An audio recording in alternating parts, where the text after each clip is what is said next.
Ya lah. Oke, kita mulai ya. Udah muncul belum? Udah. Oke.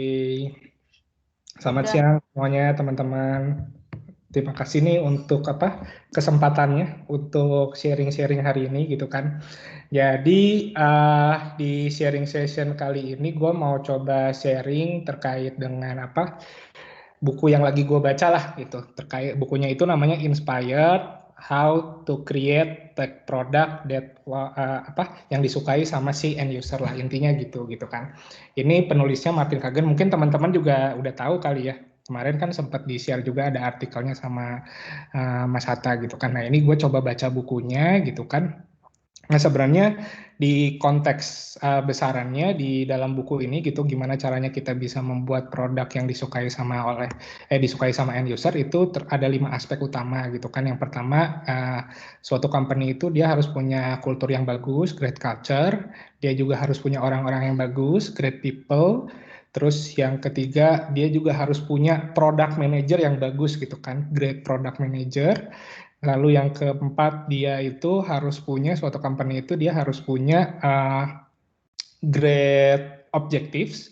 Yang kelima, dia harus punya great objectives, terus great process gitu. Jadi kelima hal inilah yang jadi aspek dasar gimana caranya supaya kita bisa membuat produk yang disukai sama end user gitu kan. Nah cuman kayaknya gue nggak bakal bahas itu semua, gue cuman mau bahas bagian kecil aja di dalam buku ini gitu kan, yaitu terkait dengan root cause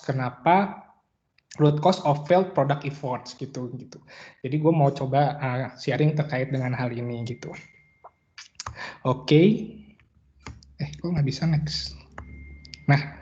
Oke, nah ini gue mau coba share dari sini ya teman-teman. Nah ini kurang lebih product creation atau product innovation process flow yang terjadi di banyak companies menurut Martin Kagan ya gitu. Jadi prosesnya ini bisa kita lihat, yang pertama ada ideas, ada business case, roadmap, requirements, design, build, test, and deploy gitu kan.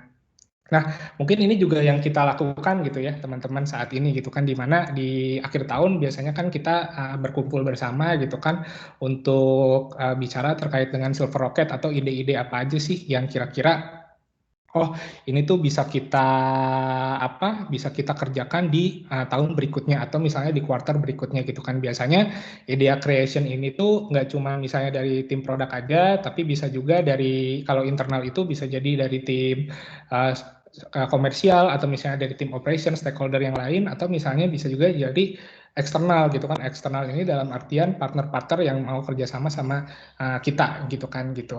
Jadi after kita membuat ide-ide apa aja yang mau kita lakukan, biasanya kita nge-breakdown kan ide-ide tersebut ke dalam bentuk roadmap gitu kan, di mana roadmap itu biasanya kita tulis, ide-ide ini tuh apa aja yang mau dikerjakan duluan gitu kan.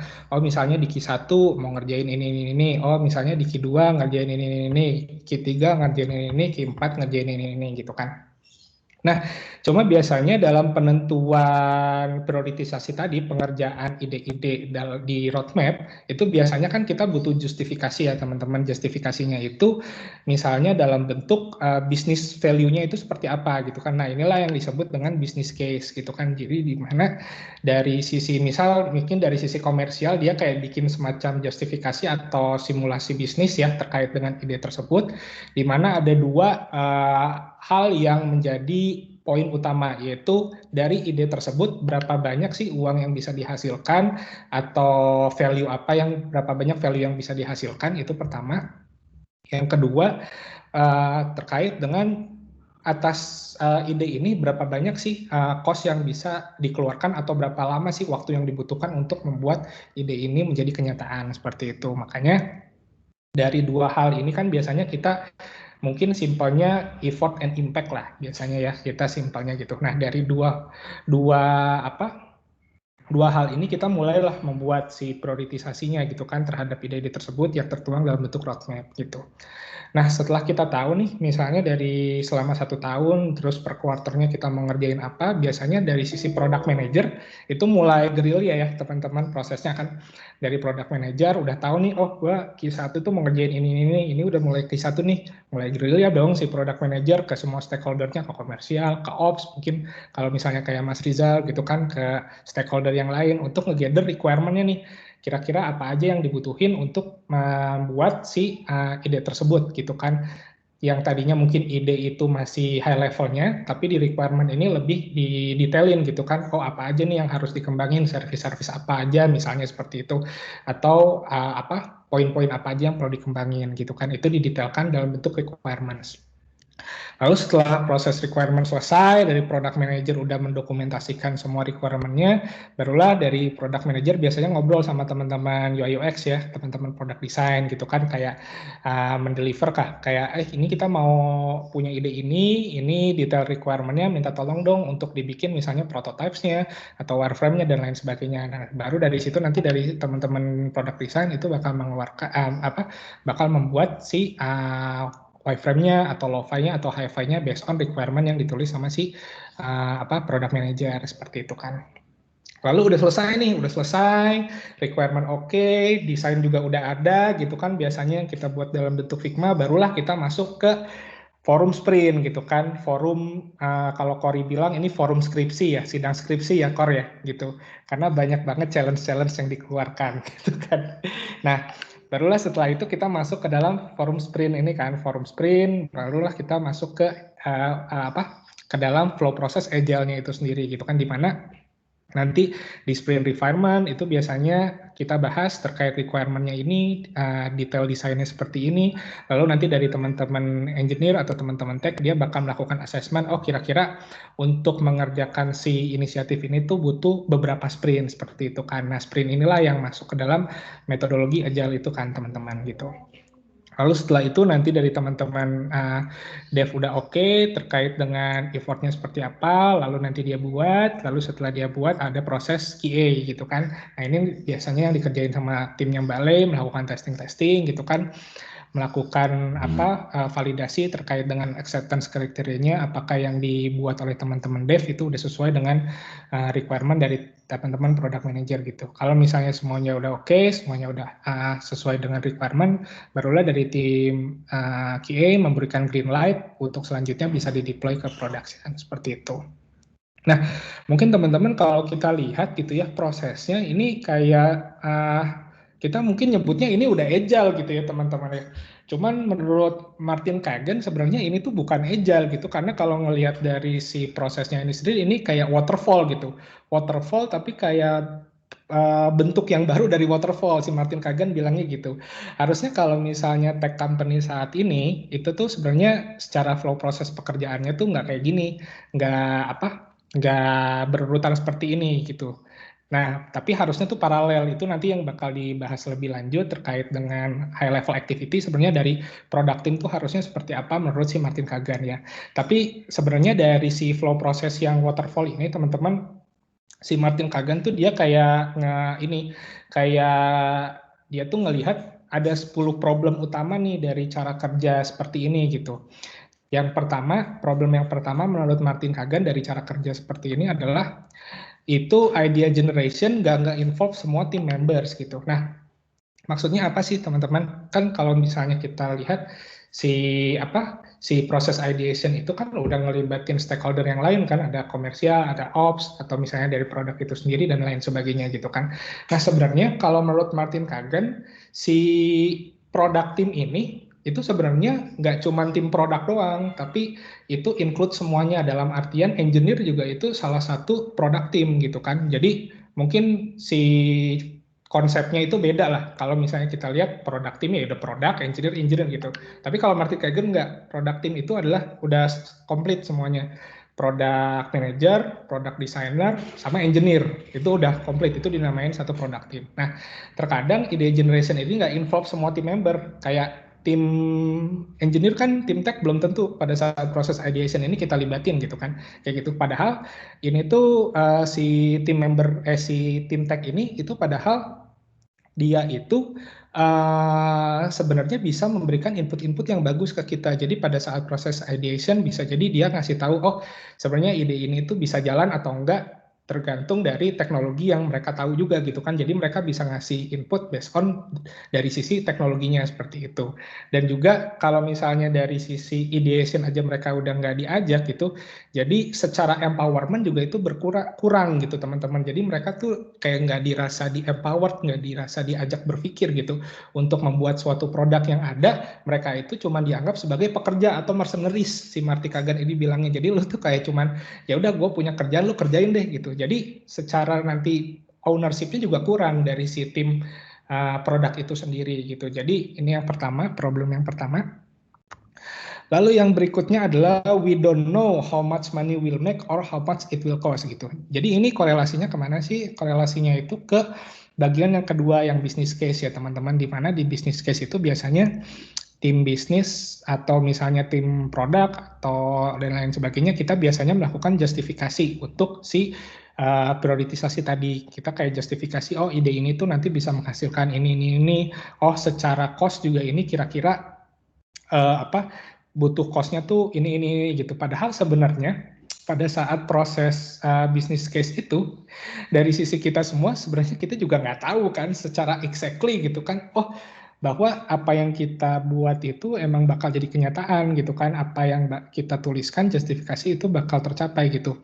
Memang si Marty Kagan bilang ada juga beberapa case di mana apa yang udah kita prediksikan atau justifikasikan itu tercapai, dengan catatan memang apa yang kita deliver terhadap ide tersebut juga itu benar-benar bisa diterima oleh end user sehingga outcome-nya bagus gitu kan. Tapi belum tentu semua itu terjadi gitu kan, seperti itu. Makanya terkadang ini jadi bias juga gitu kan terkait dengan si proses business case ini gitu kan, karena mungkin dari sisi tech juga dia begitu ditanya kayak ada project dengan salah satu shareholder gitu kan, kayak ditanya gitu kan, ini project ini tuh kayaknya ngebutuhin TPS yang gede gitu kan, kira-kira kalau kayak gitu tuh berapa banyak sih cost yang bakal dikeluarin. Waktu itu juga salah satu petinggi tech bilangnya kayak masih belum tahu gitu kan, masih ngira-ngira. Kenapa ya, memang nggak tahu gitu kan, apakah apakah cost yang dihitung nanti itu akan sesuai dengan kenyataan, karena kan bisa jadi kurang, bisa juga jadi lebih, seperti itu. Itu problem yang kedua, kita nggak tahu berapa banyak impact yang bakal kita lakukan gitu kan. Terus yang ketiga terkait dengan product roadmap gitu kan. Nah, tadi udah business case, terus kita bikin product roadmap-nya, kita bikin prioritization-nya, Q1, Q2, Q3, Q4, dan lain sebagainya gitu kan. Nah, ternyata menurut si Marty Kagan di product roadmap juga ini ada problem nih, gimana sebenarnya ada dua kebenaran yang kurang menyenangkan lah terkait dengan produk roadmap itu sendiri. Yang pertama itu menurut Marty Kagan, gak semua produk-produk yang ide-ide yang kita tuliskan di produk roadmap itu bakal terjadi gitu kan. Dia tuh bilang at least dari semua list yang kita tuliskan itu paling juga cuman setengahnya yang kejadian gitu kan. Nah, dia bilang tuh kenapa kayak gitu kan, karena bisa jadi pada saat kita membuat produk roadmap di akhir tahun atau di awal tahun misal, itu kita melihat tren, kita melihat behavior, kita melihat market, oh ini masih relevan nih gitu kan.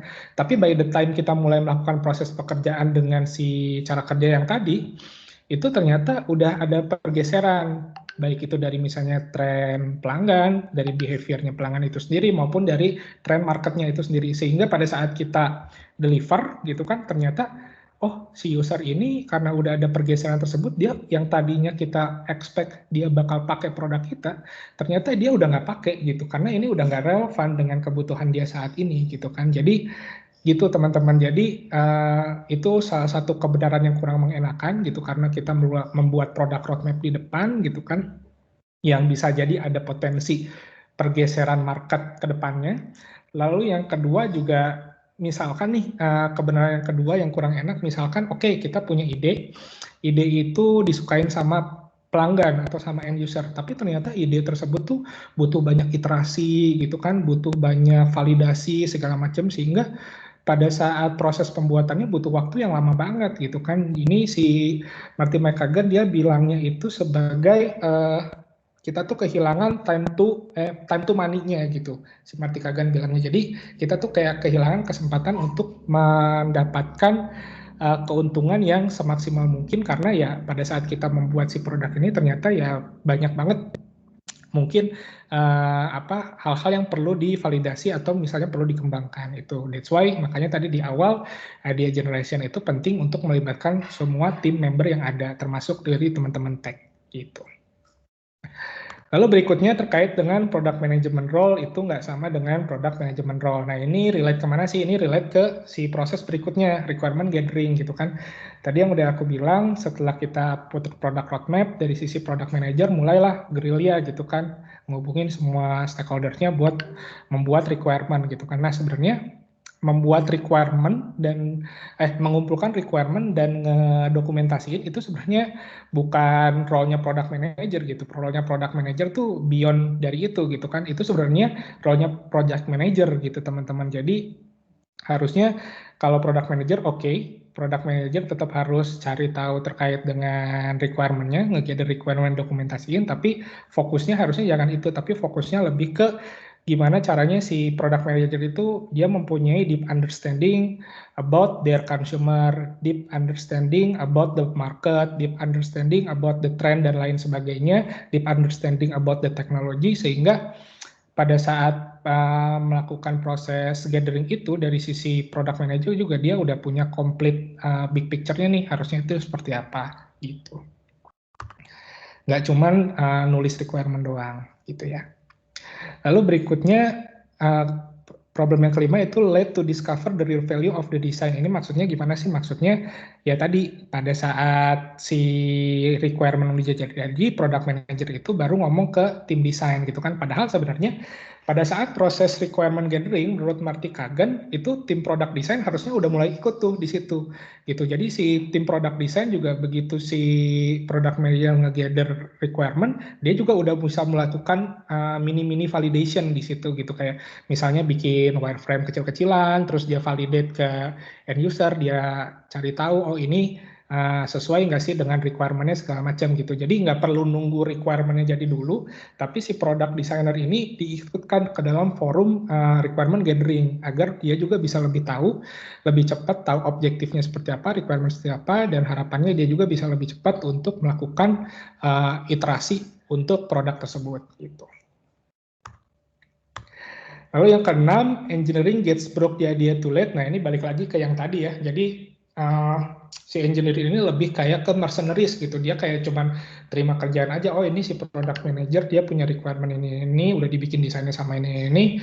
Si engineer tinggal ngerjain gitu kan. Cuman balik lagi karena si engineer ini dia posisinya di akhir-akhir gitu kan.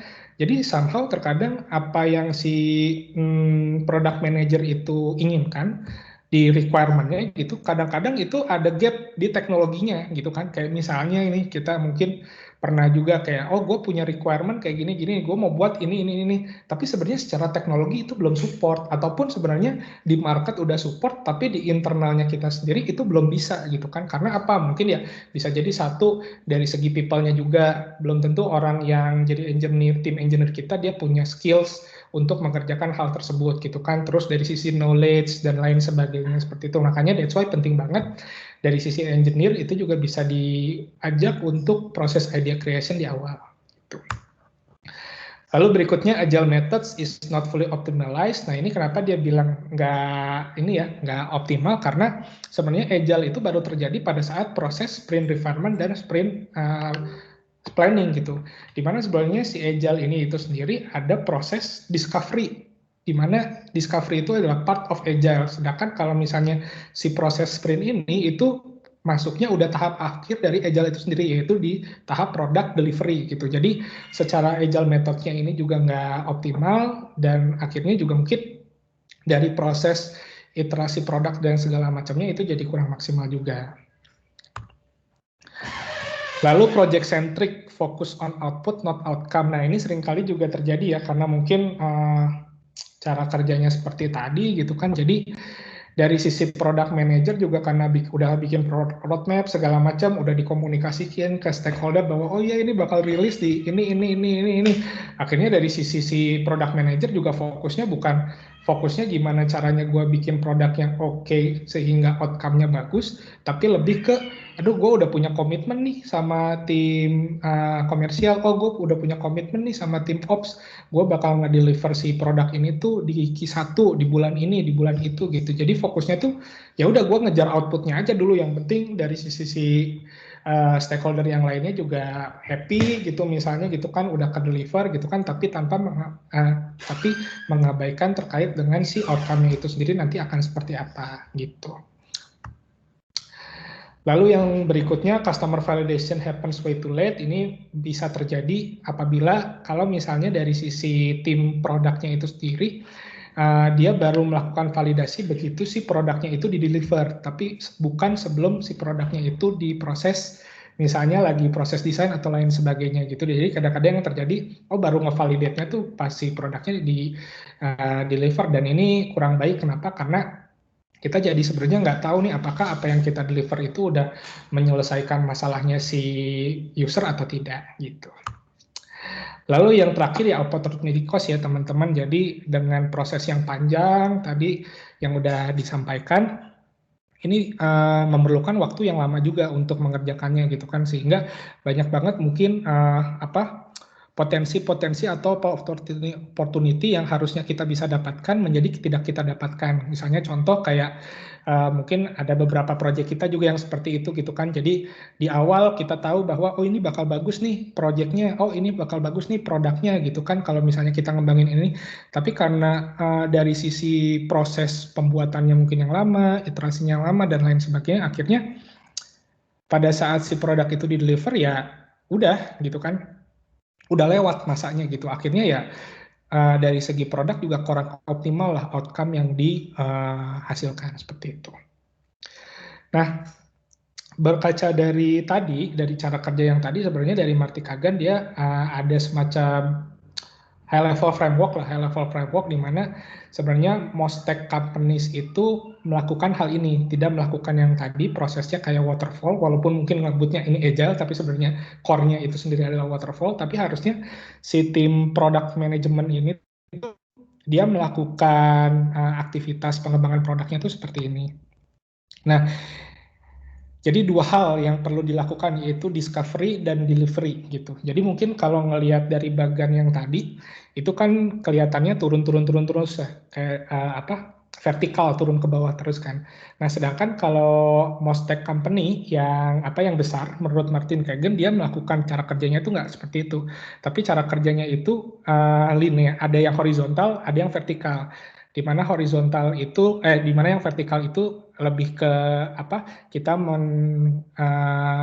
mencari tahu objektifnya apa atau produk visionnya apa untuk produk tersebut. Lalu untuk yang horizontal itu adalah proses discovery dan juga delivery. Jadi discovery dan delivery ini bentuknya horizontal, di mana prosesnya ini dilakukan terus-menerus gitu kan, iterasinya terus-menerus gitu kan, sehingga kita menemukan bahwa oh ini tuh sesuatu yang dibutuhkan oleh customer sebelum akhirnya nanti kita sebelum akhirnya kita nanti ngomong ke engineer untuk bantu untuk minta tolong untuk membuatkan produk tersebut seperti itu. Nah, sebenarnya dengan proses seperti ini juga itu membantu kita ya untuk mendefine risiko-risiko yang terjadi dalam suatu produk. Nah, mungkin risiko ini berbeda dengan yang kita kerjakan saat ini. Mungkin kayak risiko operasional, kayak risiko risiko market dan lain sebagainya gitu kan. Kayak misalnya kan kalau yang kita kerjakan sekarang lebih ke oh ini ada risiko, misalnya risiko di sisi sistem atau segimana kayak gitu kan, nanti menimbulkan fraud apa-apa. Tapi menurut Marty Kagan, risiko yang dia highlight itu bukan risiko seperti itu, tapi risiko-risiko seperti value risk, di mana apakah si customer itu dia bakal pakai produk kita atau bakal beli produk kita. Lalu yang kedua itu usability risk gitu kan, di mana sebenarnya kita juga mau mengeliminate atau mempreventif bahwa sebenarnya si user tuh tahu nggak sih gimana cara pakai si produk ini gitu kan. Terus yang ketiga terkait dengan visibility risk. Visibility risk ini juga kita memitigasi risiko-risiko apakah produk yang kita bikin itu sebenarnya secara teknologi atau secara kemampuan yang kita punya itu bisa dilakukan atau tidak gitu. Lalu yang terakhir terkait dengan bisnis viability risk, di mana apakah produk yang mau kita bikin ini sebenarnya itu mempunyai impact terhadap bisnis atau tidak gitu. Nah, mungkin dari tadi, dari discover and delivery itu di breakdown lagi menjadi 3 bagian. Sebenarnya ada beberapa bagian, sebenarnya ada beberapa bagian lagi di dalamnya. Cuman yang ini mau di-highlight itu ada 4 bagian yang di breakdown dari discover and delivery. Yang pertama, pastinya product discovery itu sendiri, di mana product discovery itu sebenarnya ini kolaborasi ya antara tim product manager, terus tim UI UX dan juga tim engineer untuk sebenarnya secara kita tuh harus dengan cepat gitu kan untuk memisahin dari ide-ide yang udah ada itu tuh mana yang good ideas dan mana yang bad ideas gitu, dan gimana caranya kita untuk memvalidasi produk-produk backlog yang ada gitu. Jadi sebenarnya sebelum nanti kita masuk ke dalam tahapan product delivery itu tuh dari sisi product manager, tim UI UX dan tim engineer ini udah harus mulai nih melakukan validasi-validasi gitu kan terkait dengan si ide-ide tersebut gitu kan. Dan juga kenapa perlu dilakukan validasi-validasi di awal agar kita juga tahu gitu untuk produk nanti yang akan kita bikin itu ya sesuai dengan kebutuhan dari si user tersebut gitu kan. Nah, ini discovery proses itu perlu menjawab 4 hal dari critical question ini ya. Ini yang tadi udah aku sebutin juga di risiko-risiko yang tadi perlu kita mitigasi, yaitu apakah si user itu nanti bakal pakai produk kita gitu kan. Ini juga ada hubungannya dengan market fit. Terus di dalam proses product discovery kita juga harus punya jawaban terkait dengan apakah si user itu nanti tahu gimana cara pakai si produk kita. Terus kita juga harus mengetahui dari segi internal kita sendiri apakah engineer kita itu punya kemampuan yang cukup untuk membuat produk ini. Dan yang terakhir juga terkait dengan apakah stakeholder kita itu support terkait dengan ide ini. Nah, mungkin stakeholder ini maksudnya kemana? Stakeholder ini maksudnya ke dalam tadi bisnis impact-nya, teman-teman. Apakah secara bisnis impact itu sesuai nggak dengan sesuai dengan harapan dari si stakeholder terkait gitu. Nah, setelah kita melakukan product discovery gitu kan, dari sisi tim UX biasanya nanti dia akan melakukan proses prototyping gitu kan. Gitu. Jadi si product discovery ini sebenarnya involves running a series of very quick experiments, teman-teman, menurut Martin Kagan. Dan agar si eksperimen ini bisa dilakukan secara cepat dan murah gitu kan, jadi kita menggunakan prototype gitu kan. Nah, sebenarnya kalau menurut Martin Kagan gitu kan, dalam 1 minggu produk manajemen tim yang baik itu dia bisa melakukan 10-20 kali prototyping gitu kan. Jadi 10-20 kali prototyping dalam seminggu dan 10-20 kali juga validasi terhadap end user gitu.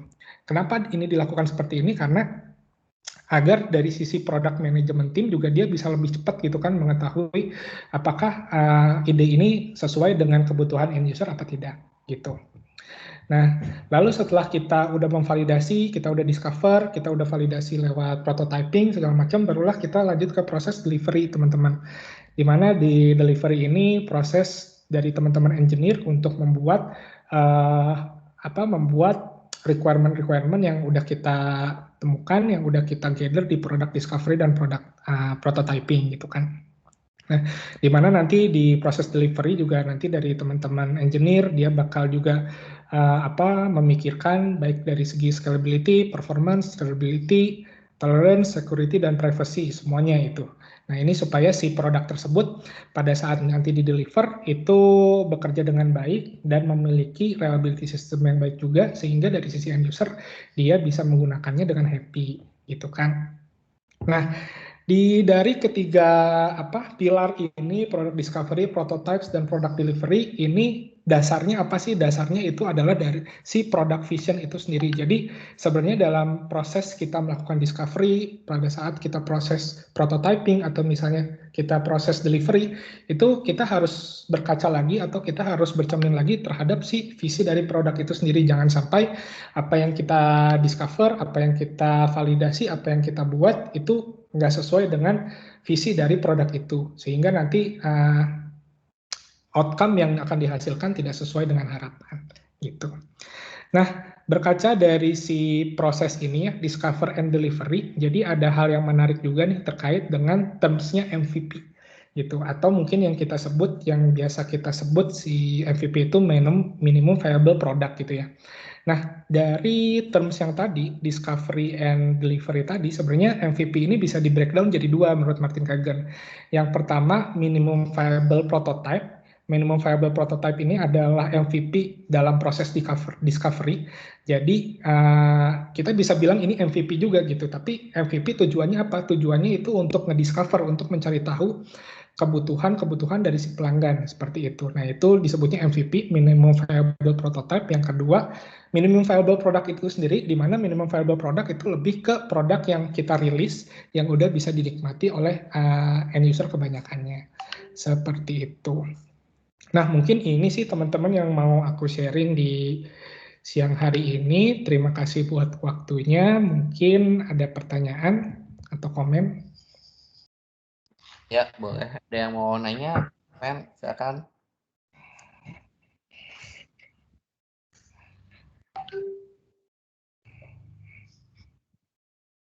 Ayo. Gue nanya ya. Jangan dong. Ayam gue cuma satu. Jadi kapan hari terakhir? Aduh, ya ampun. Jangan di sini lah. Di record lagi, di record nggak? Oh iya, masih di record. Aduh, gue sama kok. Hari terakhir ini maksudnya jomblo, elah. Oh iya, waduh itu yang ke poin yang kedua tuh kayak bisnis